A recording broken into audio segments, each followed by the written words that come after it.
করবেন পরে, যারা আসছে তাদের ফাইনাল তারিখ, এটা যেটা আসছে কি না।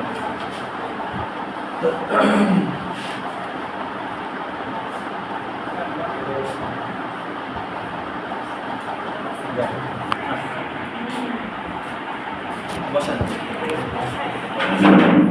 বসেন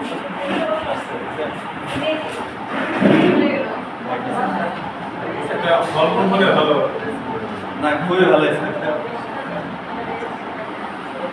আচ্ছা, আমরা একটু আলোচনায় যাই। 2023, 2024 এর আগের থেকে বর্তমানে 2026 চলে, 2025 চলছে।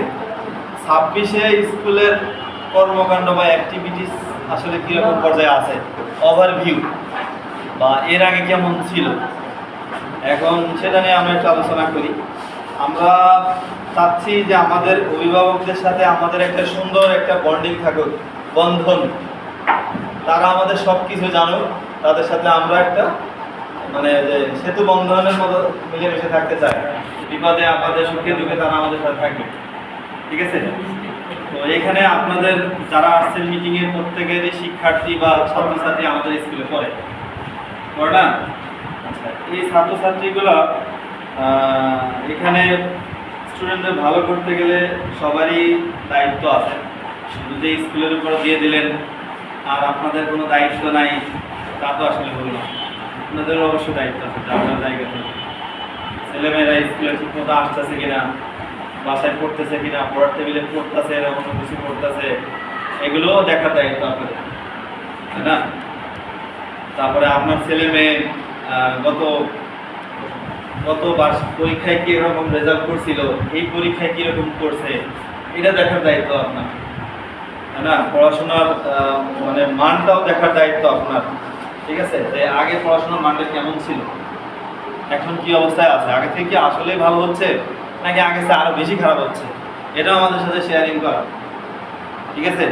তো এইগুলো আমরা সচেতন অভিভাবকদের এই জন্যই বেছে বেছে তালিকা করছি, তাদের মাধ্যমে আমরা আরো অনেক কিছুই জানবো, ঠিক আছে? আরো অনেক কিছু জানতে হবে আপনাদের। আপনার সন্তান কার সাথে মিশে, যে এই টাইমে আপনার বাচ্চা কার সাথে মিশতেছে, আপনার ছেলে আপনার মেয়ে কার সাথে মিশতেছে, এটাও কিন্তু আপনাকে দেখতে হবে, ঠিক আছে? তো অনেক সময় দেখা যায় খারাপ ছেলেদের সাথে মিশে ছেলেমেয়েরা মাদক বা বিভিন্ন ধরনের খারাপ কাজে লিপ্ত হয়ে যায়, মেয়েরাও হয় ছেলেরাও হয়, এগুলো কিন্তু খেয়াল রাখতে হবে আপনাদের, যে আপনাদের দায়িত্ব অবশ্যই খেয়াল রাখবেন।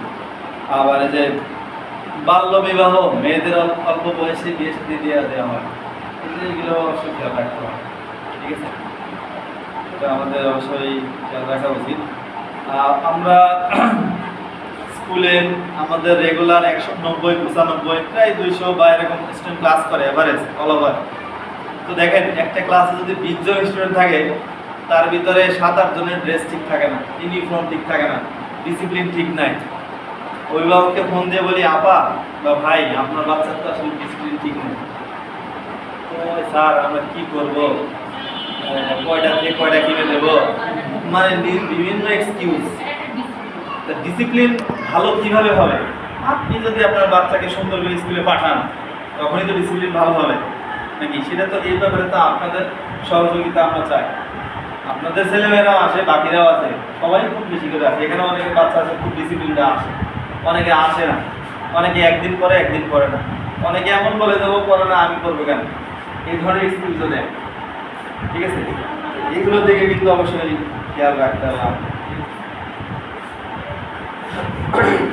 আপনাদের মতবাদ নেব আমরা, ঠিক আছে? আপনাদের সাথে মতবাদ নেব, আপনাদের সাথে আমাদের পরামর্শ আছে।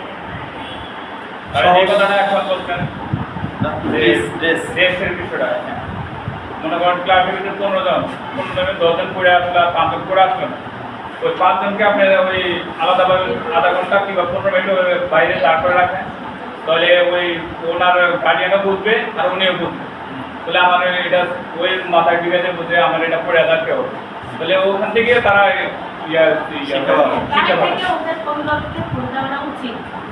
আপনার বাচ্চা কেন পড়ে আসতো না কিংবা আচ্ছা, ফোন ম্যাক্সিমাম ক্ষেত্রেই দেওয়া হয়।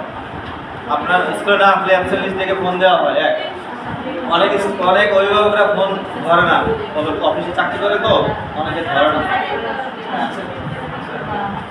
মাশাআল্লাহ, ভালোই আছে।